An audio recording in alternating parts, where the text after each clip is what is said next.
오늘 지난 시간에는 저희들이 바다를 잠잠케 하시는 그 예수님을 통해서 예수님은 인간을 다스리는 메시아이실 뿐만 아니라 자연까지도 다스리시는 분이심을 우리는 깨달았습니다. 그러므로 우리는 그 유일하신 예수 그리스도를 믿는 데에 의심을 가져서는 안 될 것입니다.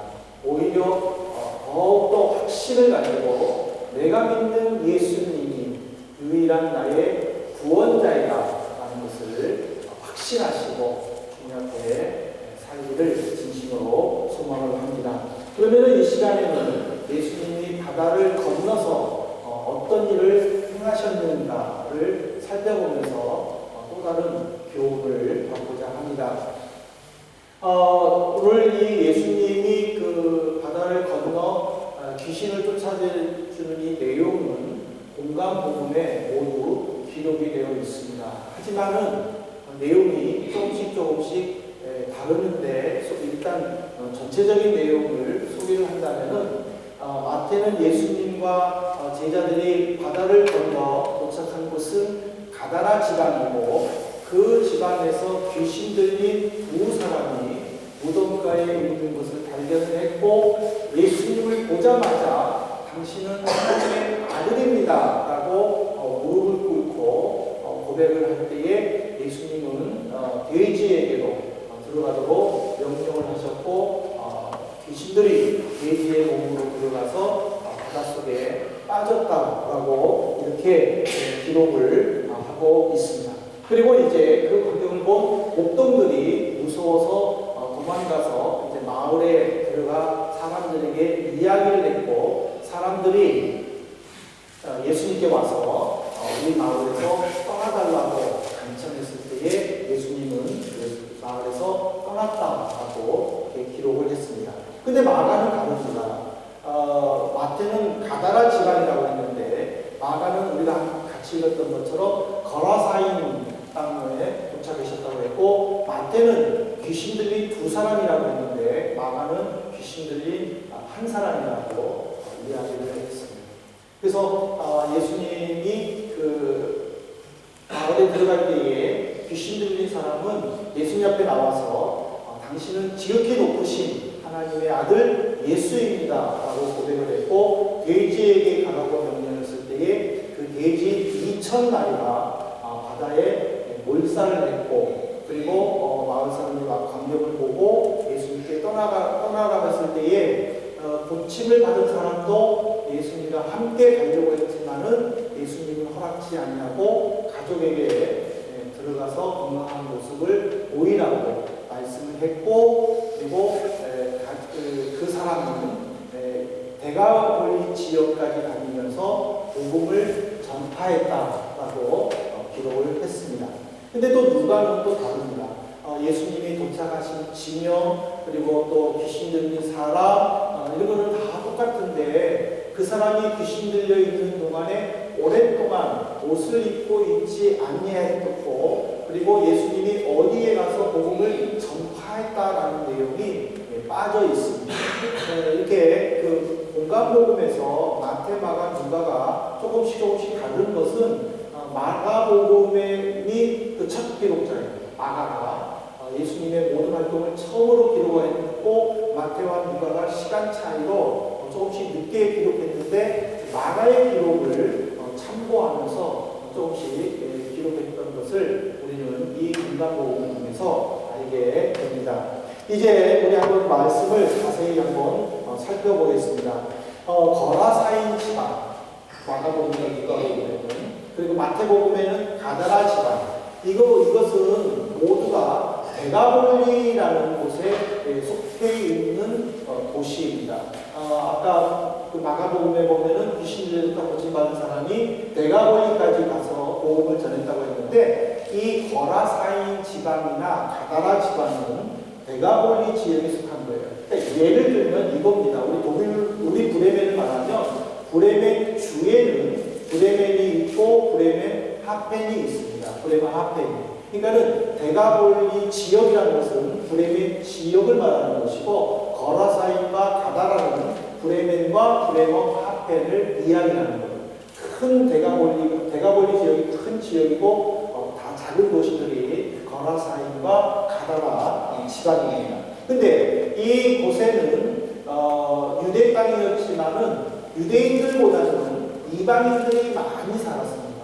왜 그러냐면은 여기에는 가까운 곳에 아까 말한 것처럼 대가볼리라는 지역이 있고 이 대가볼리 지역에는 로마 군인들이 주둔하고 있었습니다.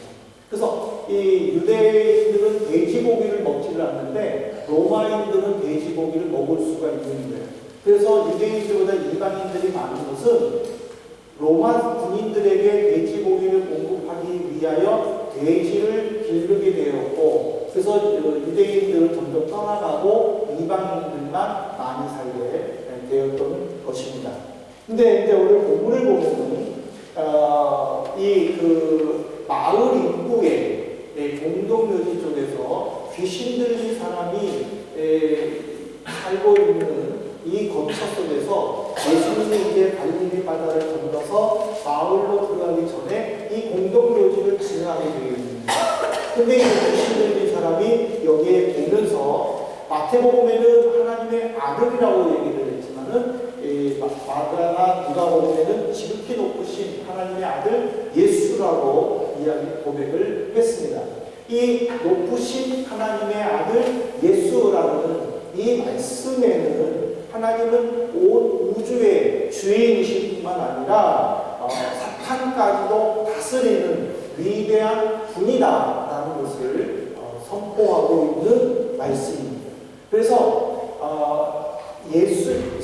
사탄이 고백하는 의미는요, 하나님 이외에 그 어떤 신도 없다라는 것을 지금 의미하는 내용입니다. 사실 사탄도 하나님의 능력을 두려워한다. 그러니까는 그들이 예수님께 뭐라고 말합니까? 우리를 떠나도록 말하지 말아달라고 이렇게 간청하는 것도 예수님의 능력을 무서워했다라는 증거입니다. 고린도후서 4장 4절을 보십시오. 그들의 이 세상의 신이 믿지 아니한 자들의 마음을 혼미케 하여 그리스도의 영광의 복음에 광채가 비치지 못하게 하느니 그리스도는 하나님의 형상이다. 여기서 말하는 이 세상의 신이라는 것은 사탄을 말하는 거예요. 사탄은 그리스도의 능력을 알고 두려워하는 거예요. 그런데 이 세상의 신이 사람들을 유혹을 하는 거예요. 왜냐하면 사람들은 죄의 습성으로 말미암아 하나님을 알려고 하는 마음이 부족한 거예요. 하나님을 알려고 하는 열심이 없는 거예요. 사탄은 그것을 아는 거예요. 그래가지고 사람들에게 유혹을 하는 거예요. 하나님을 알려고 하는 그 열정, 그리고 예수님 앞에 나오려고 하는 그 예배의 그 갈급함, 그거를 잊어버리게 하는 거예요. 그래가지고 점점 하나님과 멀어지게 하는 이것이 바로 사탄의 유혹이라는 것입니다. 그래서 바울 사도도 사탄이 하나님의 능력을 두려워해서 사람들로 하여금 하나님을 알므로 인해 구원을 얻어 천국에 가야한다라는 그런 소망을 심지 못하도록 방해하고 있다라고 하는 것이 이 고린도후서 4장 4절의 말씀입니다. 이제 예수님과 사탄이 이제 딜을 합니다. 나와라, 못 나가겠다, 나가라 할 때에 그러면 우리를 그냥 쫓아내지 말아라, 돼지에게로 들어가게 해달라. 그래가지고 이제 예수님이 그래 그럼 돼지에게 들어가. 그래가지고 이제 바다에 몰살했는데 마태복음에는 기록되어 있지 않지만은 마가복음에는 지금 2000마리라고 지금 기록을 하고 있습니다. 여기에 보면은요, 예수님께서 얼마만큼 그 사람들의 생명을 귀하게 여겼는가를 우리는 깨달을 수 있습니다. 마태복음 18장 6절을 한번 보시기 바랍니다. 누구든지 나를 믿는 이 작은 자 중 하나를 실족하게 하면 차라리 연자 맷돌이 그 목에 달려서 깊은 바다에 빠지려는 것이 나으니라.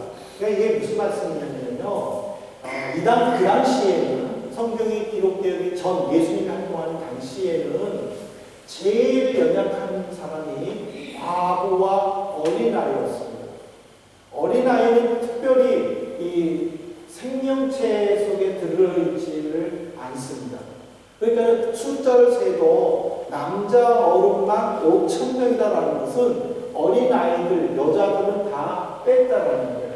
근데 지금 어린아이를 실족하게 하면이라고 했는데 예수님을 믿고 따르는 그 어린아이를 귀찮게 여기고 그 아이들이 죄를 범해가지고 잘못된 길로 가도록 덫을 놓는 그 지금 어른들은 차라리 맷돌을 메고 바닷속에 빠진 것이 좋다 하고 지금 저주하신 내용입니다. 그러니까 이것은 무슨 말이냐면은 어른들은 귀찮게 여기고 그 어린아이를 귀하게 여기지 않는데 예수님은 지금 어린아이를 귀하게 여겼다라는 것을 우리에게 가르쳐 주는 것입니다. 왜 제가 지금 돼지 2,000마리와 이거를 연결시켜서 설명하는 걸 아십니까? 그만큼 예수님은 사람의 생명을 귀중하게 여겼다는 그런 의미입니다. 근데 참 놀랍지 않습니까? 지금 지난주에 살펴봤듯이 예수님은 어떻게 했어요? 갈릴리 바다를 건너가는데 풍랑으로 말미암아 배가 뒤집어질 정도의 위기를 견뎌내고 바다를 건너가셨어요. 건너가셨는데 거기서 어떤 일을 하셨어요? 딱 하나 일밖에 안 하셨어요. 귀신 들린 사람을 고쳐주신 일, 그 이외에는 아무도 없다는 거예요. 마가복음 5장 19절에 보십시오. 지금 예수님은 귀신 들린 사람을 고쳐주고 그 사람하고 지금 무덤가에 있을 때에 지금 사람들이 마을에 있는 사람들이 다 몰려온 거예요. 그리고는 우리 마을에서 떠나십시오 하고 이야기를 하는 거예요. 그러니까 예수님은 그 사람들의 말을 듣고 그냥 떠나는 거예요. 근데 이제 귀신 들렸다가 고침받은 사람이 예수님을 따라가려고 할 때 이 말 하신 거예요. 허락하지 아니하시고 그에게 이르시되 집으로 돌아가 주께서 내게 어떻게 큰 일을 행하사 너를 불쌍히 여기신 것을 가족에게 알리라 하시니. 그러니까 예수님은 어려움을 극복하고 동네에 도착해가지고 하신 일은 귀신 들린 사람을 고쳐주신 일밖에는 없는 거예요. 마을에 들어가서 복음도 전하지 못했어요. 하지만 놀라운 일이 뭐예요? 바로 이 사람을 통해서 놀라운 일이 일어나는 거예요. 가족에게 알려라. 이 말은 기적을 체험한 사람으로서의 사명을 지금 우리에게 주시는 거예요. 한번 생각을 해보십시오.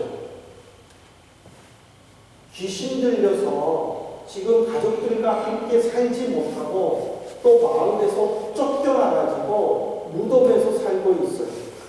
마을 사람들은 이 사람을 어떻게 제어할 방법이 없는 거예요. 수갑을 채워도 새수랑을 채워도 그것을 다 끊어버리는 거예요.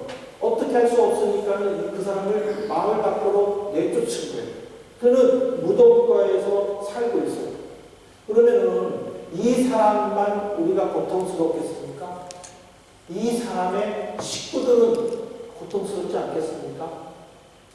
이 사람의 식구들도 같이 고통받는 거예요. 주변에서 사람이 그 귀신 들린 사람에 대해서 이렇고 저렇고 이야기할 때에 가족들은 얼마나 마음이 아프겠습니까? 정말 편안하게 살지 못하는 그런 환경에 처했다는 사실입니다. 그렇기 때문에 그 가족들도 그냥 그 마을을 떠나고 싶었을 수도 있을 것입니다. 그러나 이 사람이 귀신 들려 있기 때문에 다른 곳으로도 이사할 수 없는 그런 최악의 조건이었기 때문에 그 가족들도 마음 아프고 힘든 시간을 보낼 수 있었다는 사실입니다. 우리나라 속담에 이런 속담이 하나 있습니다. 지인경의 효자오다. 아무리 부모님의 말씀을 잘 듣고 순종을 해도 오랜 병치레 하는 부모님을 끝까지 강호하고 옆에서 지키는 자녀들은 거의 없다는 거예요. 오히려 시설 보내서 그냥 거기 계시게 하고 잠깐 면회하기도 하고 그런 형편이 아니면 형제들이 돌아가면서 부모님을 모시게 하는 그런 것이 현실이라는 것. 그런 것들을 따져볼 때에 이 가족들은 얼마나 지쳐 있었겠어요. 얼마나 힘들어 있었겠어요. 하루하루가 지옥 같았을 것이라는 거예요. 그런데 예수님은 그 사람이 따라가고 싶어 했을 때에 그래 나랑 같이 가서 복음 전하라 말씀하지 않으셨어요. 너는 너희 집으로 가라고 했어요. 그것은 뭐냐면 건강한 모습을 가족들에게 보여줌으로 말미암아 가족들도 이제 살았다. 이제 한시는 놓았다. 회복해 주기를 주님은 원하셨다는 사실입니다. 그래서 이 청년으로 말미암아 고침받은 사람으로 말미암아 어떤 일이 일어났습니까? 20절에 보십시오. 그 사람이 데가볼리 지역으로 가서 전파했다라고 했습니다. 그러니까는 이 환자로 말미암아 예수님이 마을에 가서 복음 전했지 않았지만은 이 환자로 말미암아 자기가 살고 있는 마을뿐만 아니라 멀리 떨어져 있는 데가볼리 지역까지 가서 이 청년이 복음을 전했다는 사실입니다.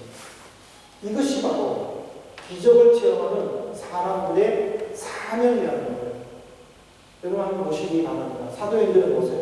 사도행전 26장 29절에 보면요. 이런 말을 합니다. 바울이 이렇게 말이 적으나 많으나 당신뿐만 아니라 오늘 내 말을 듣는 모든 사람도 다 이렇게 결박된 것 외에는 나와 같이 되기를 하나님께 원하나이다. 이게 무슨 말이냐면 바울은 예수님을 믿기 전에는 사울이라는 이름으로 바리사이파에서 활동을 했어요. 바리새파들은요 예수를 증오하고 미워해서 억지로 죄를 뒤집어 써가지고 씌워가지고 십자가에 못 박아 죽이는데 앞장선 종파예요. 그들은 예수님을 뿐만 아니라 예수 믿는 사람들이 죽도록 믿는 거예요. 그래서 예수님을 죽였지만은 다시 살아나셨다는 말에 그들은 코웃음 친 거예요. 그리고는 이제는 누구를 주 타깃으로 했느냐? 예수 믿는 사람을 주 타깃으로 하여 고통을 주는 거예요. 그러니까 바울은 이 일에 앞장선 사람. 그런데 담메색으로 가다가 부활하신 예수님의 음성을 들은 거예요. 그런데 그 강한 햇빛으로 말미암아 눈이 감겨 있는 거예요. 그런데 그 눈을 그 성에 살고 있는 아나니아라는 사람이 안수기도해 주므로 그 눈이 떠진 거예요. 하늘에서 부활하신 예수의 음성을 들었어요. 그리고 자기 눈이 감겨져 있고 있어서 시각장애인으로 살 수밖에 없었는데 아나니아의 기도로 안수기도로 눈이 떠졌어요. 그는 기적을 체험한 거예요. 예수를 체험한 거예요. 그 다음부터 그가 변한 것이 뭐예요? 어디를 가든지 예수를 증거한 거예요. 그러니까 바리새인들이 얼마나 믿겠어요. 예수를 믿는 사람을 핍박하는데 앞장섰던 사람이 돌아서 가지고 예수를 적극적으로 증거하니까 유대인들이 얼마나 미혹했어요. 그래가지고 바울이 복음을 전도하는 곳마다 유대인들이 가서 방해를 하는 거예요. 핍박을 하는 거예요. 심지어 돌을 들어서 그를 쳐가지고 그가 기절까지 당했어요. 그런 어려움과 아픔이 있음에도 불구하고 바울은 계속 복음을 전했어요. 그래서 유대인들이 총독인 베스도에게 고발합니다. 그래서 바울 사도가 지금 죄인의 몸으로 지금 총독과 모든 사람들 앞에 지금 법의 심판을 받고 있는 거예요. 그 법의 심판 속에서 바울이 마지막으로 얘기하는 것이 뭡니까? 역시 예수 믿으라는 거예요. 나는 이렇게 붙잡혔지만은 여러분들은 이것 외에는 나와 같이 되기를 하나님께 기도하는 거예요. 그가 왜 이렇게 바뀌었습니까? 기적을 체험했기 때문에, 예수 그리스도를 체험했기 때문에 어디서든지 당당하게 복음을 전했다는 거예요. 우리가 마가복음 5장 1절부터 이 20절까지의 말씀을 종합해보면 예수님은 복음을 전파하기 위해 바다를 건너서 거라사인 땅이든 가다라 땅이든 가셨습니다. 그 마을에 들어가기 전에 공동묘지에 있는 귀신 들린 사람 2명이든 1명이든 주님은 고쳐주셨습니다. 근데 그 모습을 보고 마을 사람들은 예수님을 영접해서 복음 전파하는 것을 듣는 것이 아니라 예수님을 거부하고 우리 마을에 들어오지 마십시오. 그래서 예수님은 할 수 없이 다시 바다를 건너가셨습니다.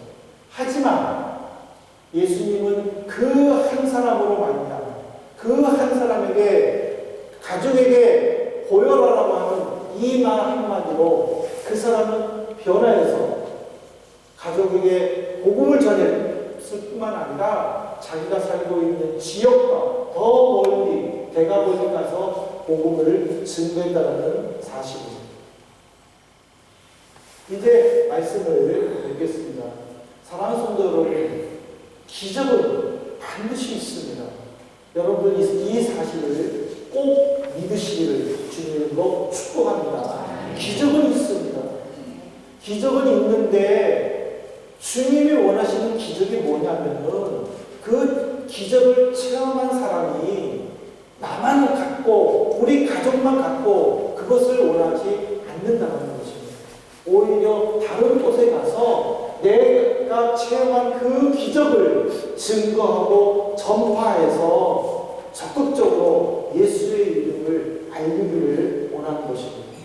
근데 여기서요, 귀신 들린 사람을 우리는 한번 생각해 봐야 돼요. 귀신 들린 사람. 누가 귀신 들렸을까? 문자적으로는요, 정말 귀신 들린 사람을 우리는 정신 이상자를 우리는 귀신 들렸다고 말할 수 있어요. 그러나 영적인 의미에서 귀신 들렸다는 의미는요, 하나님 이외에 다른 것을 더 사랑하는 물질과 명예를 비롯해서 모든 것들, 심지어 우상 숭배하는 것들, 그것들을 우리는 귀신 들렸다고 말할 수 있는 거예요. 제가 왜 이렇게 말하는지 아세요? 여러분들 요한복음 12장 보시면 돼요.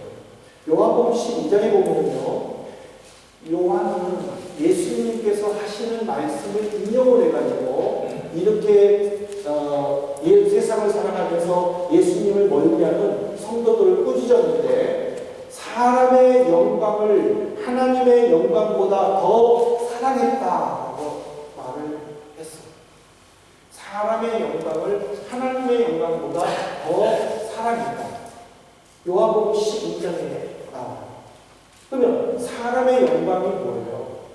이 사람의 영광이라는 것은 바로 요한일서 2장 15절로 가요. 요한일서 2장 15절에 보면은 이 세상에 육신의 정욕과 안목의 정욕과 이생의 자랑이라고 되어 있어요. 그러니까 이 정욕이라는 것이 뭐예요? 정욕. 무엇에 사로잡히는 것이 바로 정욕이에요. 하나님의 영광보다 사람의 영광을 더 중하게 여겨가지고 정욕에 사로잡혔다는 의미를 갖는 거예요. 바로 이것이 귀신 들린 자의 모습이다. 아, 이게 귀신 들렸다고? 여러분 그렇게 놀랍거나 이상하게 생각하지 마세요. 한번 보세요. 사람의 영광을 더 중요시 여기면요, 하나님의 은혜를 쉽게 깨닫지 못해요. 사람의 일어나는 일을 중요시 여기면은 내가 주님을 위해서 무엇인가를 해야 되겠다는 것에 대해서 결단하지 못해요.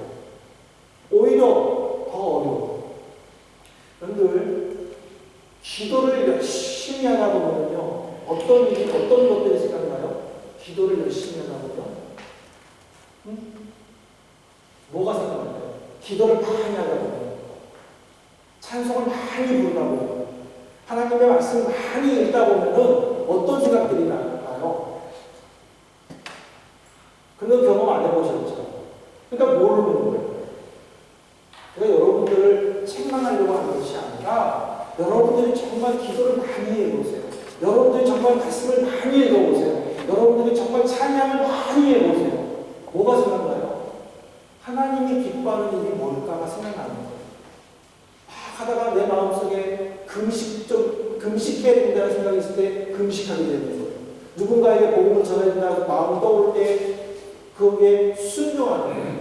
하나님의 말씀에 순종하게 되는 거예요. 그런데 우리는요, 두려워하는 게 있어요.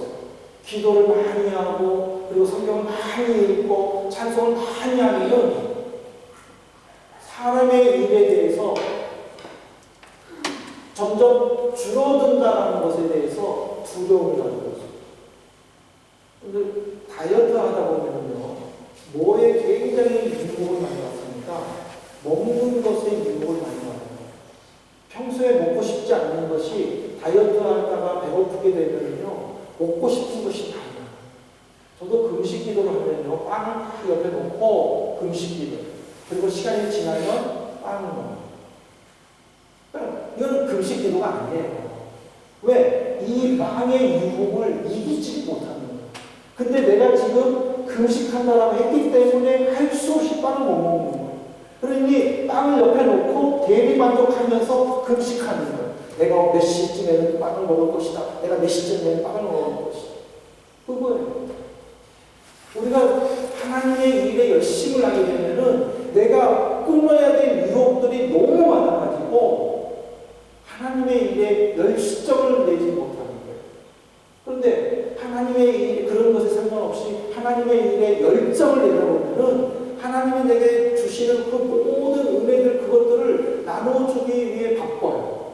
그러다 보면은 세상 일에 힘쓰는 것보다 주의 일에 힘쓰게 됩니다. 사탄은 이거를 끊는 거예요. 오늘 귀신 들린 사람을 고쳐주는 예수님의 이 모습을 통해서 우리에게 도전주는 것은 주님보다 귀하게 여기는 그것을 끊어버리라는 것을 우리에게 가르쳐주고 있다는 사실입니다. 사랑하는 성도 여러분, 마지막으로 말씀을 드립니다. 성경에 가다라 지방이 나왔는데 왜 거라사인 지방이 나왔느냐, 이런 것도 아주 중요하지 않아요. 가다라 지방이든 거라사인 지방이든 대가벌리 지역이든 상관이 없어요. 중요한 것은 뭐냐, 옛날 옛시대에 예수님이 사람의 힘으로 고쳐주지 못하는 그 질병을 고쳐주신 예수님이 지금 이 시대에 내게 찾아와서 내가 힘들어하고 아파하고 또는 간절히 바라는 그것을 주님 응답해 주시옵소서, 그것을 체험하게 해 주시옵소서 기도하는 것이 중요한 줄로 믿습니다. 그러나 지난 시간에도 말씀드렸지만 이번 시간에 다시 한번 강조하는 것은 기적을 체험했다고 내 것으로만 여겨서는 안 됩니다. 오히려 그것을 다른 사람에게 전파해서 예수님은 정말 우리의 구원자이시다, 예수님만이 유일한 신이다 라는 것을 다른 사람에게 전파해야 될 줄로 믿습니다. 어제도 우리 한국의 성도들 이 말씀을 순종해서 내가 먼저 은혜 받고, 내가 먼저 기도 응답 받고, 내가 먼저 문제 해결 받아 그것을 다른 사람에게 전파하는 데에 힘쓰는 우리 성도님 되시기를 주님의 이름으로 축복합니다. 그리고 다시 이 말씀을 하면서 기도하겠습니다. 여러분